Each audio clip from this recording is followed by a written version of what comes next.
Deodar additional session કોર્ટનો ચુકાદો લાખણી તાલુકાના અસાસણ ગામના ઈસમ સામે નોંધાયેલ એનડીપીએસના કેસમાં 5 વર્ષની કેદ। 3 વર્ષ અગાઉ રેડ દરમિયાન અફીણના 662 સોળ મળી આવ્યા હતા।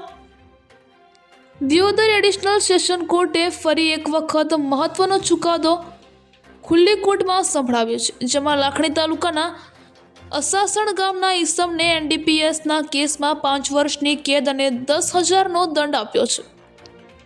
કોર્ટ દ્વારા જાણવા મળતી વિગતો અનુસાર થરાદ પોલીસે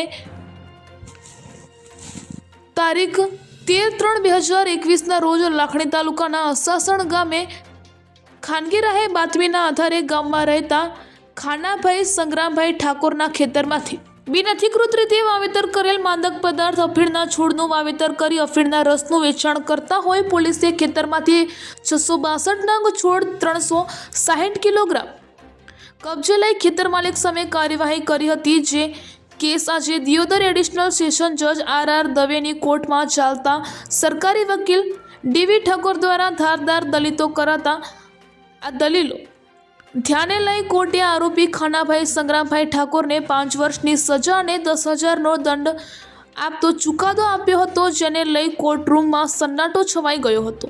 અહેવાલ પ્રદીપસિંહ વાઘેલા, દિયોદર, બનાસકાંઠા।